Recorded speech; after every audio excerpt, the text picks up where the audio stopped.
ప్రభువునందు నాకు అత్యంత ప్రియమైన దేవుని ప్రజలారా, ఈ ఒక్క మాట విందాం. దేవునికి హిజ్కియా ప్రార్థన అంత బాగా నచ్చిందా? అది నా point. Actual this is the cream of the message. ఇది పాల మేఘం లాంటిది. This is the cream.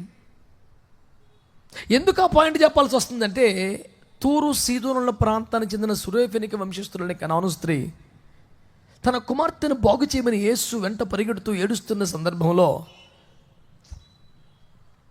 తన ప్రార్థనకు జవాబుగా యేసు పలికిన ఒక మాట గుర్తుందా? అమ్మా, ఈ మాట చెప్పినందున వెళ్ళము, నీవు కోరినట్లే నీకు అగునగాక.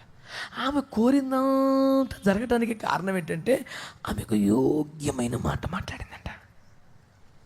సొలొమోనుకి దేవుడు అంటాడు, నువ్వు ఈలాగు మనవి చేసినందున అడగంది కూడా నీకు ఇస్తున్నాను అన్నాడు. అంటే ప్రార్థన నచ్చాలి ప్రభువుకి. పిచ్చి పిచ్చికి చేస్తే కుదరదంట. మరి హిజ్కియా ప్రార్థన ఏమి నచ్చిందో, అంత బాగా ఏమి నచ్చిందో ఆ ఒక్క ముక్క చెప్పేసి వెళ్ళిపోయే ప్రయత్నంలో ఉన్నాను. పర్వాలేదంటారా?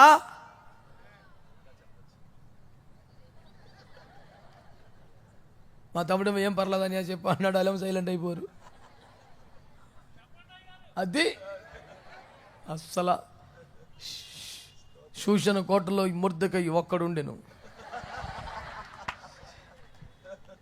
స్తోత్రం చెప్పండి. ఎందుకు ఎంత మంచి జనం ఒకడు చాలడు. దేవునికి స్తోత్రం. ప్రభువునందు మిక్కిలి ప్రియమైన దేవుని ప్రజలారా, శ్రద్ధగా ఈ మాట ఆలకించండి. హిజ్కియా ప్రార్థనలో దేవునికి నచ్చినటువంటి క్వాలిటీ ఏంటో ఉంది. అదేంటో చూద్దాం. చదువుకుందాం బైబిల్ తెరిచి. 2వ వచనం. ఏ 2వ వచనం? అది రాజులు 2వ గ్రంథం 20వ అధ్యాయం. అక్కడే ఉన్నాగా. మీరు శాలకి వెళ్ళిపోయిన ఫీలింగ్ వచ్చింది మీకు. 2వ వచనం చదవన్నా. అతడు తన ముఖము గోడ తట్టు త్రిప్పుకొని, యెహోవా యథార్థ హృదయుడునై సత్యముతో నీ సన్నిధిని నేను ఎట్లు నడుచుకొంటినో నీ దృష్టికి అనుకూలముగా సమస్తము ఎట్లు జరిగించెదనో కృపతో జ్ఞాపకము చేసుకొనమని హిజ్కియా కన్నీళ్లు విడుచుచు. అయిపోయింది మొత్తం. ఇదే సార్ ఆయన చేసిన ప్రార్థన. 119వ కీర్తన అంత లేదు, 117వ కీర్తన కన్నా సెంటీమీటర్ తక్కువ ఉంది సార్. 117 కన్నా 117 కీర్తన చిన్నదేనా కదా? అయ్యో చిన్నదేనా? చెప్పండి, ఏది చెప్పండి. 11 కీర్తన.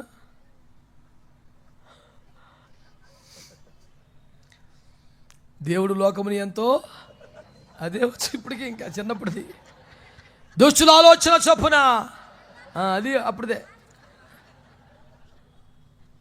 ఆ సండే స్కూల్ తర్వాత ఒక్క వాక్యం చదివి సత్తలేదు మీరు. అప్పుడు చిన్నప్పుడు సండే స్కూల్ టీచర్ బెత్తంతో కొట్టి చెప్పిన మట్టుకే వచ్చినాయి. ఇదిగో నేను త్వరగా, ఇది అప్పుడుదే. ఈ మధ్య లేటెస్ట్గా కంటత పట్టిన వాక్యం ఒకటి చెప్పు అన్నా. యాక్చువల్గా ఈ మధ్య ఖాళీ ఉండలేదు అన్న. దేవుడు నీకు ఖాళీ చేసి ఇంటికాడ కూర్చోబెట్టేలాగా ఏమైనా ప్రార్థన చేసి పెట్టమంటావు ఏంటి?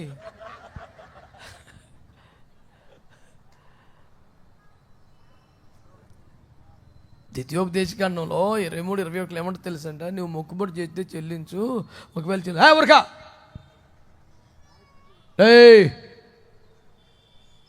ఒకవేళ నువ్వు మొక్కుబడి చెల్లించకపోతే యెహోవా దానిని నీ వద్ద నుండి రాబట్టును, అది నీకు పాపమగును. నీ భక్తి నువ్వు ఎన్ని ఉపవాసాలు చేయాలో అంతా, నువ్వు ఎంత ప్రార్థన చేయాలో అంతా, నువ్వు ఎంత సమర్పించుకోవాలో అంతా, నువ్వెన్ని మోకాళ్ళు వేయాలో. మా సంఘంలో మొన్న ఒకటి జ్వరం వచ్చిందండి. కేవలం జ్వరమే, పాపమేకి అసలు తగ్గట్లా. 14 రాత్రి మవ్వలండి. అసలు ఎంగిలి పడలేదు, సెలైన్ల మీద వాటి మీద ఉన్నాడు. జ్వరమే, ఇంతకే జబ్బు లేదు. అన్ని టెస్టులు నార్మల్ వస్తాయి, జ్వరం తగ్గుతుంది 14 రోజులు. ఆ తర్వాత మొత్తానికి స్వస్థపడి చర్చకొచ్చాడు. చాలా నీరసంగా వెనకాల కూర్చున్నాడు. ఏనా అంటే, అన్న 14 రాత్రి మొగలన్న ఒక ముద్దన్నం తినలేదన్న. జ్వరమేనన్న, ఎందుకు ఎంతగా అయిపోయింది నాకు అర్థం కావట్లేదు. అంటే నేను కొంచెం ఏదో గంభీరమైన సమస్యాత్మక వాతావరణం తేలికపరిచే ప్రయత్నం చేస్తానుగా. పోలే నాన్న ఇప్పుడైతే స్వస్థపడ్డావు కదా, బాధపడక, ఎన్ని తలుచుకొని ఎందుకు, అన్నం తినలేదని ఎడతావు ఎందుకు, జబ్బు దిగిపోయింది సంతోషపడు అని చెప్పి అలా ఓదార్చి, లాస్ట్ ఇయర్ నువ్వు ఉపవాస ప్రార్థనకు వచ్చావరా అన్నాను. అంటే రాలేదయ్యా అన్నాడు. యాక్చువల్గా 12 నెలల్లో 12 నాళ్ళు 48 శనివారాలు శుక్రవారాలు పోయింది, 14కి తీరింది, ఇంకా కొన్ని ఉన్నాయి నాన్న, నీ దండం పెడతానయ్యా, ఇంకా అవి తీర్చుకోవద్దని చెప్పు నాయన అన్నాడు. నాకు దండం పెడతావు ఎందుకు, ఆయనకే పెట్టు, నువ్వు ఉపవాసాలు ఉండాలి, నువ్వు ఉండలేదు, ఉంచాడుగా జాగ్రత్తగా, అసలు ఏమంటావా, ఈ ఫెసిలిటీ ఉందా నాన్న, ఏ బ్యాంక్ అయినా రికవరీ ఉంటుందిగా, దేవుని స్తోత్రం, ఈఎంఐ ఎక్కడ తట్టు కుదురుద్ది, జీపీ వేసుకుని వస్తారుగా కార్పొరేషన్ వాళ్ళు, మాట్లాడతలేదు మీరు, నీ సొమ్ము అడిగాడా, నీ ఆస్తి అడిగాడా, కూతురుగా ప్రార్థన చేసుకోరంటే రోడ్ల మీద పడి తిరుగుతున్నావు. అదేంటన్నా అసలు నేను ఉత్తూరునే పడిపోయినానా, అసలు బండి కూడా పెద్ద స్పీడ్ వెళ్తలేదన్నా, అక్కడ ఇసుక కూడా ఎక్కువ లేదు, ఎందుకు పడిపోయి, బాగా బిజీ అయిపోయాను, కొంచెం రెస్ట్,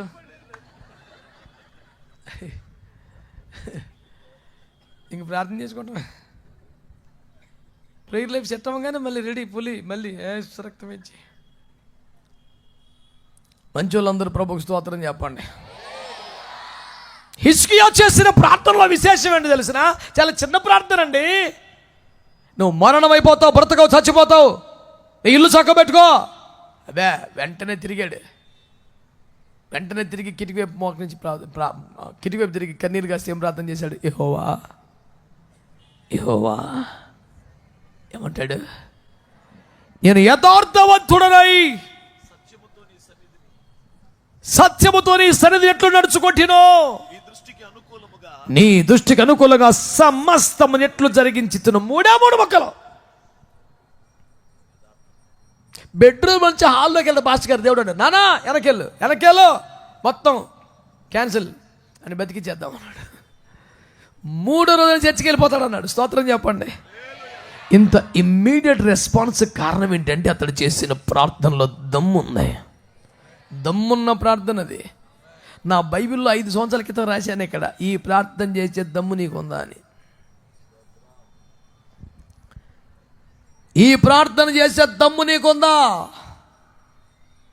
అయ్యా కృప చూపు, అయ్యా జాలిపడయ్యా, నువ్వు నిదానం చూస్తే ఎవరు నిలబగలరు ప్రభా, చూసి చూడటానికి వదిలే బాబు, నువ్వు అటు చూస్తే నేను పోతాను బాబయ్యా, కనికరించయ్యా, కృపగల వాడా, కనికరం గల వాడా, ప్రేమ గల వాడా, రోడ్డు పక్కన గుడ్డోని చూసావుగా, ఆ యొక్క వేసి ప్రార్థన చేస్తే ఒప్పుకున్నావుగా, ఇక నా ఇంకే కోపంగా చూస్తావేంటి నాయన, ఈ పనికి మాలిన కవరింగులతో కొట్టుకొత్తవేగా, ఎంతసేపు కృపలో పడి.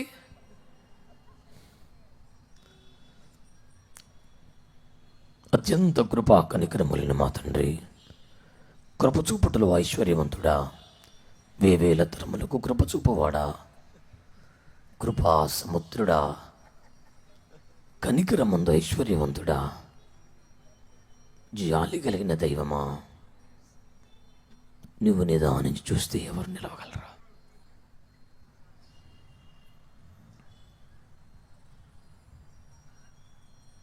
పెట్లారా, ఇలాంటి నసుగుడు సెక్షన్ ఏమి లేదు. యథార్థవంతుడై సత్యమును అనుసరిస్తూ నీ సన్నిధిలో ఎట్లా బ్రతికారో ఒకసారి జ్ఞాపకం చేసుకున్నాడు. దెబ్బకి రై అని బతికించాను అన్నాడు. ఏం దమ్మున్న ప్రార్థన సార్ అది. చేతులు ఎత్తి స్తోత్రం చెప్పండి. యెషయా వెనక్కి రాముందో అని చెప్పు, నీ బతికెత్తనని చెప్పు, చర్చికి వెళ్ళిపోతాడని చెప్పు, 15 సంవత్సరాలు ఆయుష్కాలం చెప్పు. ఈ 3 మాటలే ఈ రాత్రి మనం అనుకొని వెళ్ళిపోదాం. యథార్థవంతులైన జీవితం. ఆమేన్. చెప్పండి గట్టిగా. ఎవడికి ప్రార్థన చేసే దమ్ము ఉంటుంది? ఎవడికి ఇంత అర్జెంటుగా రిప్లై వస్తుంది? ఓ పొలోమని ఏడు చేస్తే మాత్రం కాదండి దేవుని బిడ్డలారా. పాపం వదిలిపెట్టకుండా, బుద్ధి మార్చుకోకుండా, బతుకు మార్చుకోకుండా, అలవాట్లు మార్చుకోకుండా, ఏసాలు మానకుండా, తిరుగులు మానకుండా, పేకల మీదకి వచ్చిన తర్వాత పొలోమని మోకాలు పడిపోయి కాపాడువాడా, కనికరించువాడా, ఆపద్బాంధవ హల్లెలూయా అంటే అవ్వదు. ముందు బుద్ధి మార్చుకో, బతుకు మార్చుకో. స్తోత్రం చెప్పడు. యథార్థవంతుడునై నేను ఎట్లు బ్రతికితున్నా. నీ భక్తిలో యథార్థత లేకపోతే, మాటల్లో యథార్థత లేకపోతే, క్రియల్లో యథార్థత లేకపోతే, నీ నిర్ణయాల్లో, నీ తీర్పులలో యథార్థత లేకపోతే, పక్షపాతం ఉంటే, మోసం ఉంటే, వేషధారణ జీవితం నీ దగ్గర ఉంటే, యథార్థం వేషధారణ అనండి. వేషధారణ లిస్ట్ ఒకటి ఉంది బైబిల్లో, చెప్పమంటారా? మీరు ఎందుకు సైలెంట్ కూడా తెలుసా? ఒక్క మాట చెప్పి పంపించేస్తాను, మళ్ళీ ఇంకోటి అన్నావు. ఇదంతా కలిస్తే ఒక కమలా పండు అండి, అందులో తొనలు ఎత్తున్నాను. ఒక పండే అందులో తొనలు, ఒక్కొక్క తొన తీస్తుంటే మా అబ్బాయి ఇన్ని పండ్లు కాదా, ఎన్ని కలితే ఒక పండు.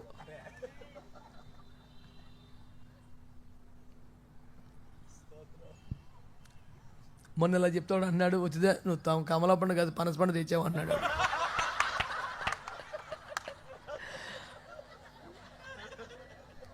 మరి పనస పండు తెస్తే జిగురు నాకు, తొనలు నీకు, నువ్వు థ్యాంక్స్ చెప్పాలి కదరా. మంచి వాళ్ళందరూ స్తోత్రం చెప్పండి. యోబు కింద చదువున్నావు సరే, స్పీడ్గా చదువు, నువ్వు స్లోగా చదివితే నన్ను అన్నారు వీళ్ళు. యోబు కింద 31వ అధ్యాయం 24 నుండి 28 దాకా ఫటాఫట్ చదువుతున్నా ఎక్స్ప్రెస్. సువర్ణము నాకు ఆధారం అనుకుని ఎడల, ఏమండోయ్ ఏదో తెగదుడుపులాగా ఒంటి మీద వేసుకొని పొట్టకు పోతే కాదు, బంగారం కొనుక్కుంటారు. ఎప్పటికైనా అవసరం వస్తే ఉంటుందని బ్యాంకులో ఎట్టుకుంటా కానీ కొన్నాను. మాకంత అలంకరణ పిచ్చేమి లేదు. పిల్లలు కలిగిన వాళ్ళు రేపు పొద్దున పిల్లల ఫీజు వస్తుందో, పురుడు వస్తుందో, ఏదో ఉపయోగపడుతుందని కొన్ని ఉంచాను. పద్దానికి బంగారం మీద పడిపోతావు, ఎక్కడ కూటం పెట్టినాను, నేనేం పడిపోతలేదు, మీరే అందులో మోజులో పడిపోయారు, నా మీద ఎడుతారు. చదువునా, సువర్ణము నాకు ఆధారం అనుకుని, సువర్ణము నాకు ఆధారం అనుకున్నావా? నా ఆశ్రయము నీవే అని మేలిమి బంగారముతో నేను చెప్పిన ఎడల, దుబాయ్ నుంచి రప్పించుకున్నావుగా 24 క్యారెట్లు, రేపటికాడ ఆపదొస్తే ఇదే ఆదుకుంటుంది. అమ్మాయి దిగులు పడకో, ఏంటనుకున్నావు? 7 వారాలు దేవునికి స్తోత్రంగా, 7 వారాలు ఉపాసాలు కాదు, 7 వారాలు నగలు. నీవే నాకు ఆశ్రయమని బంగారంతో చెప్పుకున్నావంట. నా ఆస్తి గొప్పదని గాని, నా చేతికి విస్తారము సొత్తు, 4 రోడ్లు సెంటర్లో 3 అంతస్తులు ఇచ్చాడని దేవుని స్తోత్రం కలగను గాక. నేను కొన్నప్పుడు గజం 3,000, ఇప్పుడు 3 లక్షలు. హల్లెలూయా. నా ఆస్తి గొప్పదని గాని, నేను సంతోషించి, నా చేతికి వారానికి 2 లక్షలు కానుకొస్తుందని గాని. హల్లెలూయా. ఒక అయ్యగారు పద్దాగా చెప్పుకొని చెప్పాడు, ఎక్కడికి వెళ్ళినా సరే, ఎక్కడికి వెళ్ళినా చెప్పాడు, వారానికి లచ్చ అని. మొత్తం అప్పు అయిపోయింది ఇప్పుడు. అసలు అడిగిన ఆడపేరు ప్రసంగం మధ్యలో వారానికి లచ్చ.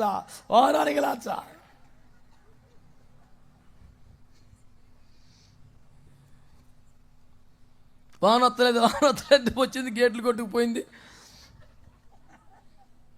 గోదావరిలో సొక్కలేదు, మొత్తం వెళ్ళిపోయింది సముద్రంలోకి.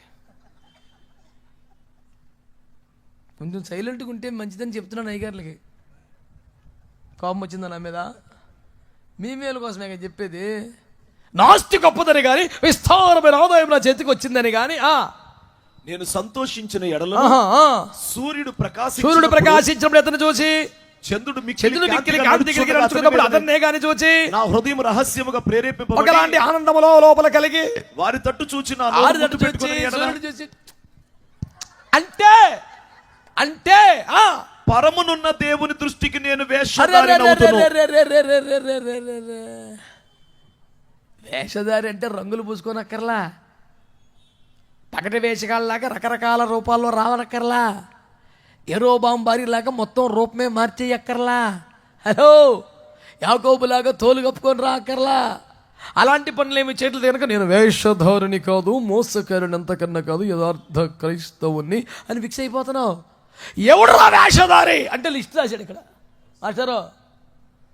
అలాగానే వస్తే నేను పరముందున దేవుని దృష్టికి వేషధారణ అయిపోతాను, అది దేవుని దృష్టికి నేరమగును. అయ్య బాబోయ్, ఏంటి నేరం?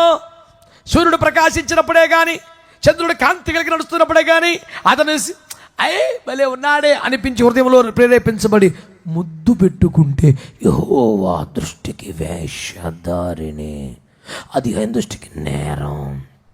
ఈ మాట చెప్పండి మీకు అనిపిస్తుంది, దేవుడి దేవుళ్ళు మాకు అలాంటి అలవాట్లేండి. సూర్యుని చూసి, చంద్రుని చూసి అలాంటి మాకేమి లేవండి, కాకపోతే చిలుకే. అంతేనా? రే చిన్నడా, రే ఇట్రా, వచ్చావా? నా ఎదురుకుండా ఉంచున్నావా? అబ్బాయి ఓకే వెళ్ళిపో. మీకు తెలుసు సబ్జెక్ట్ అంతా.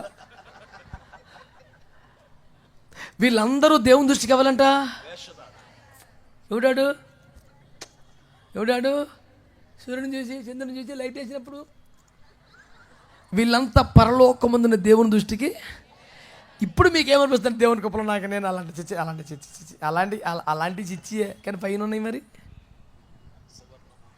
నేను సువర్ణమును ఆధారం చేసుకుంటే రేపొద్దున కష్టం వస్తే ఉపయోగపడుద్ది, ఆపదొస్తే ఆదుకుంటుందని కొన్ని బ్యాంకీలు పెట్టగా, లాకర్లు పెట్టగా, తాళం తెచ్చి ఇంట్లో పెట్టుకొని పద్దాక దానికో తాళం వేసి లాకర్ తీసి అప్పుడు తాళం చేయి ఉందా లేదా? చిన్నప్పుడు మా ఏలూరులో ఒక ఆయన డబ్బు బాగా సంపాదించి దొంగలు వచ్చి పేణం తెస్తారని గోర్ఖావని పెట్టుకొని, అమ్మయ్య ఇప్పుడు గోర్ఖావుడు నాడు మంచి పడుకుంటే నిద్ర వస్తలేదంట. ఏరా అంటే ఈ గోర్ఖావుడే నెత్తి మీద కొట్టు పట్టుకుపోతాడు ఏమంటే ఒకటి వచ్చిందంట. ఇంకా నిద్ర రాదు. డబ్బుకు గోర్ఖావుడు కాపలా, గోర్ఖావుడు కథలకి ఈడు కాపలా. ఈడు పడుకుంటలా. దొంగోడు వస్తే చూస్తుంది నేను ప్రశాంతంగా పడుకోవచ్చు అని కుక్కను కొనుక్కున్నాడు. ఆకు బెదిలిని ఇది బొమ్మంటుంది. తెల్లవారు నిద్రలేదు. తీసుకెళ్ళి అడవిలో వదిలేసి వస్తే అది కుక్కకు విశ్వాసం ఎక్కువంటగా తెల్లారి పడికి వచ్చేసింది. సావు చెత్త కొట్టిన కుయ్యో ముర్రో ఉంటుందని నెలసలా. కుక్కుంటే ప్రశాంతంగా పడుకోవచ్చు అనుకున్నాడు. అది వచ్చిన కంచి నిద్ర ఉంటలా. ఎక్కడ గాలి వచ్చిన నాకు మెదిలితే కయ్యమంటుంది. ఇది ఇడు తుల్లి పడిపోయి లేచి కొట్టుకొని ఏసు రక్తం అనుకొని ఇది ఏ క్లాస్ అని దేవదూతలు ఉంటే నీకు ఏట్రా పని? కుక్కపాటి పని చేయవా దేవదూతలు? నీ పనికి మేల విశ్వాసం కాదు. కానీ అది కొంచెం జాతీయానికి కుక్కని ఎక్కువ డబ్బులు పెడితే ఎత్తే దాని అరుపు కూడా ఇంకా బేపచ్చంగా ఉంది. మొగలింటికి వెళ్తే నేను కయ్యమందండి కుక్క, నాకు చచ్చే భయం అండి కుక్క అంటే. అయ్య బాబోయ్ అని కాకపోతే అన్నది ఏం చేయదు అన్న. మరి ఏం చేయకండి నేను తిప్పించుతున్నావు దాండగా మరి పని. అసలు అదేం చేయదాను అసలు. దానికి అన్నీ ఈడే చేస్తుంటాడంట రోజు. వివరాలు అడగ మాకు. అదేం చేయదు, అన్నీ ఈడే చేస్తాడు. కుక్కకి నీ చేస్తున్నావు. ఎప్పుడైనా చర్చికి ఏమని చేసావరా? ఒక్కరోజు గుర్తుడిచావా నీ దుర్మార్గం పోడుగాను? పట్టాలు వేసేవారు ఒక్కరోజన్నా? చిన్నప్పుడు అలబడి నీకు సేవ చేసే వృద్ధాపిలో వచ్చిన అయ్యగారికి వచ్చి చాయ్ కాసి పోసేవారు ఏడనాడనా? కుక్కకు మాత్రం ఆయన కొనుక్కొస్తాడు ఎక్కడో ఒక గింజలో. దానికి మళ్ళీ ప్రార్థన చేసి పెడతాను నేను అంటాడు. ప్రార్థన చేసిన వాడికి ఏం పెట్టవు, దీనికి ప్రార్థన చేసి పెడతాడంట. జంతు ప్రేమికులు నన్ను మన్నించిన వ్యతిరేకం కాదు, కొంచెం పాచగారిని చూసుకోమన్నాను తప్ప. మంచి వాళ్ళందరూ ఓ చెప్పండి బాబా, వెళ్ళిపోదాం. దేవునికి మహిమ కలుగునగాక. రహస్యముగా ప్రేరేపించబడి సువర్ణమును ఆధారం చేసుకుంటున్నావు. విస్తారమైన ఆదాయం నా చేతికి వచ్చింది, ఇక నాకు పర్లేదని ఫీల్ అవుతున్నావు. నా ఆదాయం ఎంత, నా జీతం ఎంత, నేను ప్రార్థన చేస్తే ఎట్టా అట్టా. ఆహో,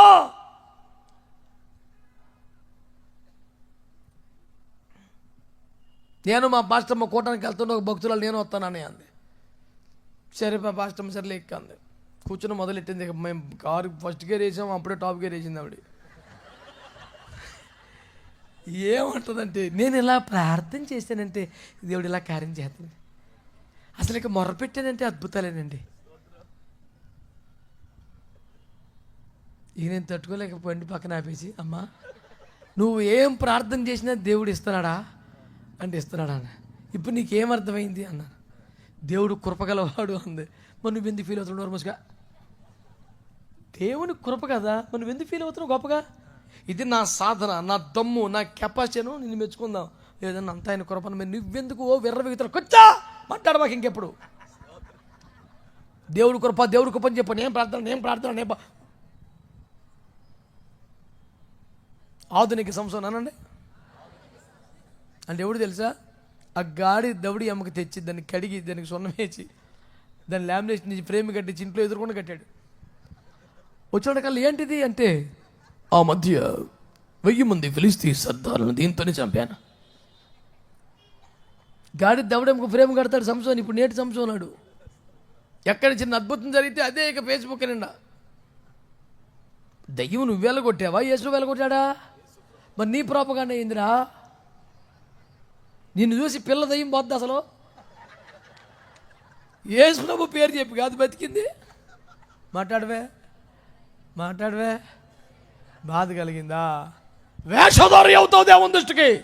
అది దేవుని కృప అయితే, దేవుని నామం అయితే, దేవుని మహిమ అయితే నీ ప్రాపగండ ఏంటి మధ్యలో? వెలుగు దేవుంది అయితే దాన్ని చూసి ముద్దు పెడతామేంటి? సూర్యుని చూసి. ఆధారము దేవుడైతే బంగారం ఆధారం చేసుకోవడం ఏంటి? సర్వ సంపదల కర్త దేవుడైతే ఆదాయాన్ని బట్టి మురిసిపోవటం ఏంటి?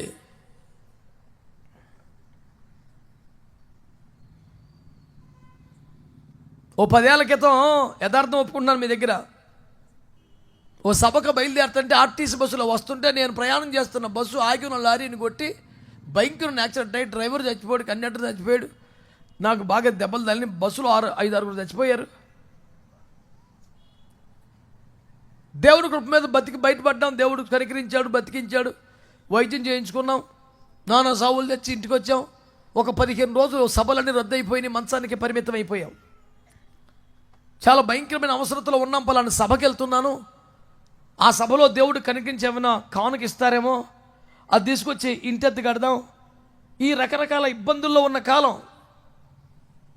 ప్రభు ఇప్పుడు కూటానికి వెళ్తుంటే మధ్యలో యాక్సిడెంట్ అయింది. మొత్తానికి వేరొక దైవజనుని బతివలతో వాళ్ళు వెళ్ళారు, వాక్యపరిచయం చేశారు, సభ పాడవకుండా కాపాడాము, సంతోషం. ఇంటికి వచ్చాం. ఇప్పుడు అద్దెట్టు కట్టాలి నాయన, ఇప్పుడు పరిస్థితి ఏంటి? వాళ్ళు ఇంటికి వస్తే నా పరిస్థితి ఏంటయ్యా, నన్ను గాయపరిచి మంచం మీద పడేశావు అని ఏడుతున్నా. యథార్థం ఒప్పుకున్నానుగా. ఒక స్వరం వినబడుతుంది, నా కుమారుడా నీ జీవనాధారం సబల అన్నాడు. మీరు నమ్మండి, ఇక్కడ దిగిపోయింది గాజు పెంకు, ఇక్కడ కట్ అయిపోయింది, నెత్తి మీద ఉన్నాయి. లేచి కూర్చొని ఆ బలంగా ఏడుతుంటే భయపడి నా భార్య పరిగెత్తుకొచ్చింది. సడన్గా లేచి కూర్చొని ఏడుతున్నాడు ఏంటి? నేను ఏమైంది అని పరిగెత్తుకు వస్తుంటే నేను ప్రభుతో మాట్లాడుతున్నా. ఆయన ప్రార్థన చేసుకున్నాడని సైలెంట్గా ఆగింది. నేనేమి నడుస్తానంటే, ప్రభు తప్పు అయిపోయింది, క్షమించు, నా జీవనాధారం సభలు కాదు, నా జీవనాధారం నువ్వయ్యా, తప్పైపోయిందయ్యా.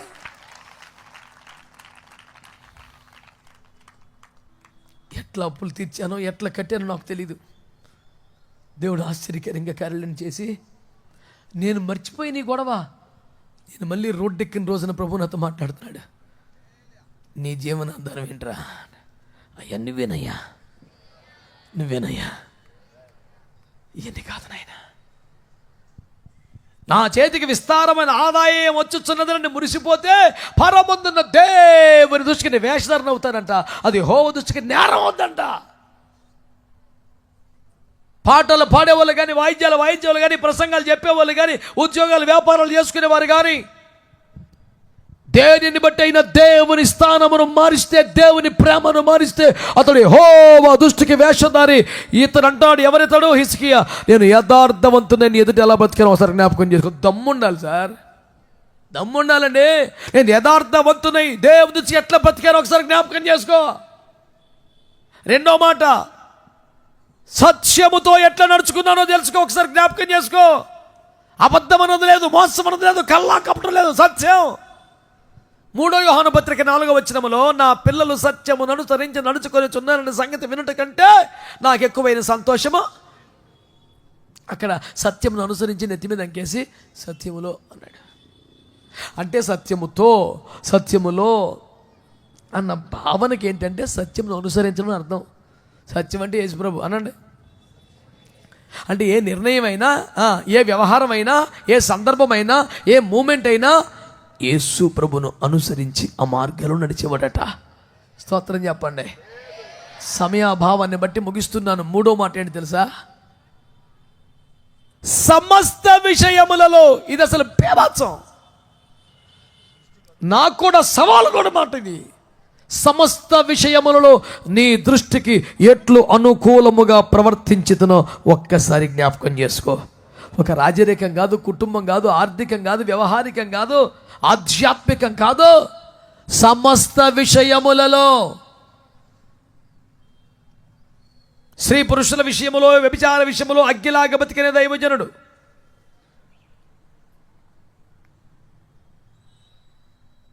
తిండిపోతావుకున్న నోరు కట్టుకున్న దైవజనుడు. మిగుళ్ళ వేళగల వస్త్రములు ధరించకొనకుండా సాధారణ వస్త్రాలతో బతికిన దైవజనుడు. డబ్బుల దగ్గరికి వచ్చేసరికి ఎందుకు అంకుర్తి పడుతున్నాడు మరి? ఏదైనా ఒకటే కదా. అందుకనే హిజ్కియా అంటాడు, సమస్త విషయములలో నేను ఎంత యథార్థంగా బతికానో నీకు తెలియదు, నీకు అనుకూలముగా. దమ్మున్న మాట చెప్పగలరా ఎవరైనా? నేను ప్రతి విషయములో దేవునికి అనుకూలంగా ఉన్నాను. దేవునికి అనుకూలముగా అంటే ఏంటి? 100 రకాలు ఉన్నాయి. ఒక రకం చెప్తాను మీకు. సమూయేలు మొదటి గ్రంథం 2:35.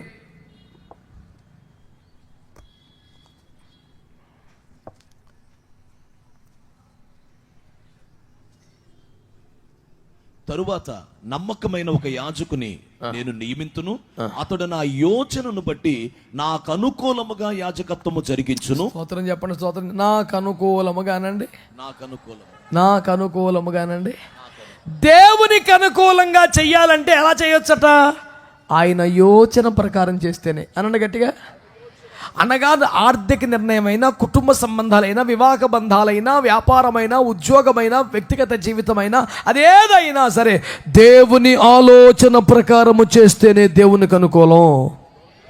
ఈ సంఘములో ప్రవేశపెట్టే పద్ధతులు కానీ, పిల్లల పెళ్లికి చేసే వ్యవహారాలు కానీ, లాభం కోసం, వ్యాపారం కోసం చేసే పద్ధతులు కానీ, ఒకవేళ దేవుని యోచన ప్రకారము కాకపోతే అది దేవునికి అనుకూలము కాదు. 3 ముక్కలు. దేవునిపై ఆధారపడి, డబ్బుపై ఆధారపడితే, దేవుని బట్టి కాక లాభంలో సంతోషపడితే, దేవుని పాదాలు ముద్దాడకుండా సూర్యుని చూసి, వెలుగును చూసి, లాభం చూసి ముద్దాడితే అది వేషధారణే. 2, ప్రతి విషయంలో సినిమా యాక్టర్నో, ఆటగాడినో, పోటుగాడినో, మరొకటి కాకుండా సత్యమును అనుసరించి నడుచుకుంటే. 3, ఆయనకు అనుకూలముగా అనగా ఆయన యోచనను బట్టి, దేవుని ఆలోచన బట్టి నడుచుకుంటే నువ్వు దేవునికి అనుకూలంగా ఉన్నట్టు. ఇప్పుడు యథార్థంగా బ్రతికి, సత్యమును అనుసరించి, దేవుని ఆలోచనల ప్రకారమే బ్రతుకుతూ, దేవుని అనుకూలంగా బ్రతికితే ఈ దమ్మున్న ప్రార్థన చేసే అర్హత నీకు వస్తుంది. ఒక్క మాటలో వెనక్కి తిప్పాడు దేవుడు. రాయ్, నా కుమారుడు యేషయా వెనకెళ్ళో అని బతికిస్తా అని చెప్పు. ప్రపంచం ఎవరికి లేదు. 15 సంవత్సరాల ఆయుష్ గ్యారంటీ అని చెప్పు. 3వ రోజునే మందిరానికి ఎక్కి వెళ్ళిపోతావు అని చెప్పు. ఇప్పుడే స్వస్థత అని చెప్పు. నూతన బలం అని చెప్పు. కాల చక్కెరను కూడా వెనక్కి తిక్కుతానని చెప్పు. ఎందుకు ప్రభు ఇన్ని అద్భుతాలంటే అతని ప్రార్థన. ఇప్పుడు చెప్పండి, హిజ్కియా కన్నీటి ప్రార్థన అని మొదటి అర్ధభాగంలో చెప్పుకున్నాం కదా. ప్రతి కన్నీటి ప్రార్థనకి అంత జవాబు ఎందుకు రావట్లేదో నీకు అర్థమైందా? నేను కూడా కన్నీరు కారుస్తున్నానుగయ్యా, నేను కూడా ఏడుతున్నానుగయ్యా, మరి నాకు ఇంకా జవాబు ఎందుకు రాలేదంటే నువ్వు కూడా కన్నీరు కారుస్తున్నావు, కానీ ఆ అర్హతలతో కాల్చాలి కన్నీరు. ఏంటి అర్హతలు? యథార్థ ప్రవర్తన, సత్యమును అనుసరించాలి, దేవుని ఆలోచన ప్రకారమైన అనుకూలంగా చేయాలి. అప్పుడు నువ్వు ఒక్క చుక్క కన్నీరు గారిస్తే, ఒక్క నిమిషం ప్రార్థన చేస్తే నీ కొరకు దేవుని నిర్ణయాలే మార్చేస్తాడా, మరణాన్ని ఆపేస్తాడు, కాల చక్రాన్ని వెనక్కి తిప్పుతాడు, నీ జీవితాన్ని ఒక ఉత్సవంగా మార్చేస్తాడు. ఇలాంటి కార్యాలు నిశ్చయముగా నా జీవితములో, నీ జీవితములో దేవుడు చెయ్యగలడు అని నమ్ముతున్నారా? చెప్పాలి గట్టిగా. మరి కన్నీటి ప్రార్థనకి అంత శక్తి ఉందని నమ్ముతున్నారా? దైవ జనుల ప్రార్థనకు ఆశీర్వాద బలం ఉందని నమ్ముతున్నారా? మరి ప్రార్థించే నేను ఈ 3 పద్ధతులు, అర్హతలతో ప్రార్థించాలని అర్థమైందా? ప్రతి కన్నీటి ప్రార్థనకి అంత వేగంగా జవాబు ఎందుకు రావట్లేదంటే ఈ 3 అర్హతలు లేక. ఈ ప్రార్థన మహోత్సవాలలో ప్రార్థించు వారందరూ నేను కూడా, మనమందరము కూడా ఈ 3 అర్హతలు కలిగి ప్రార్థించాలి. 1, యథార్థంగా బ్రతకాలి. 2, మనుషులను, పద్ధతులను, ఆచరణలు కాదు, సత్యమును అనుసరించి బ్రతకాలి. మూడో, దేవుని ఆలోచన ప్రకారం ఆయనకు అనుకూలంగా నడుచుకోవాలి. ఈ రాత్రి ఈ సభకు వచ్చినందుకు ఈ 3 తీర్మానాలు చేసుకుందామా? హలో, ఈ 3 నిర్ణయాలు చేద్దామా? ఇది మొదలుకొని ఈ 3 నిలబడటానికి ప్రయాసపడదామా? నిశ్చయంగా పరిశుద్ధాత్మ దేవుడు మనకు శక్తినిస్తాడే. ఈ 3 రండి. నీ ప్రతి కన్నీటి బుట్టు అమూల్యమే. నీ ప్రతి చిన్న ప్రార్థన అద్భుతాలు చేసేస్తుంది. నువ్వు మొర్ర పెడితే సెకండ్స్లో పరిస్థితులు మార్చేలా దేవుడు చేస్తాడు. ఈ 3 అనుభవాల్లోకి వద్దాం. మనకే కాదు, ఇతరులకు జీవితం ఉత్సవంగా మార్చేలా బ్రతుకుదాం. దేవుడు మనల్ని, మన కుటుంబాన్ని, సంఘాలని, మన ప్రాంతాలని ఇలాంటి ప్రార్థన ద్వారా ఉత్సవముగా మార్చివేయునుగాక. తలలో ఉంచి కళ్ళు మూసుకోండి, ప్రార్థన చేద్దాం. ఇంతసేపు ఓపిక ఉన్నారు. కేవలం 10:30 అయింది. 5 నిమిషాలు వెళ్ళిపోదాం. ఇంకేం కార్యక్రమాలు లేవు. ఉన్నాయేమో నాకు తెలియదు, మరి ఏమి లేవు. కానుక పట్టలేదా? యాక్చువల్గా నేను ఎందుకు అడిగానంటే, నన్ను 2-3 అడిగారు, కానుక పట్టలేదే అని అడిగితే మరొకడు ఐఎఫ్జేలో కానుకలు లేవు, కానుకలు తీసుకో అన్నారు కదా. అవును, దైవజనులు గత 10 సంవత్సరాలుగా ఎక్కడ కూడుకున్నా, ఎన్ని వేల కార్యక్రమాలు చేసినా, సేవకులమందరం ఎవరి ఖర్చులతో వాళ్ళు వచ్చి ఎవరి తిప్పలు వాళ్ళు పడి వెళ్ళాం. కానీ ఇన్ని వేల మంది ప్రజలను సమకూర్చడానికి, పబ్లిసిటీకైనా, ఇదిగో ఈ లైటింగ్స్కైనా, సౌండ్కైనా, ఆర్కెస్ట్రేషన్కైనా, స్టేజ్కైనా లక్షలాది రూపాయల ఖర్చు. కనుక ఒకవేళ నా కొరకు జరుగుతున్న ఇంత ప్రయాసలో నేను పాలు పొందాలని ఆశ మీకుంటే, ఐఎఫ్జే విజ్ఞాపనోద్యమం కోసం కాదు, మీ ఆశీర్వాదం కొరకు నిర్వహించిన ఈ బహిరంగ సభల్లో కొంతైనా నా సహకారం ఉండాలనుకుంటే, రేపు రాత్రి ఒక సిద్ధపరిచిన అర్పణతో రండి. ఆ రీతిగా సభలు మనం ముగిద్దాం. ప్రార్థన.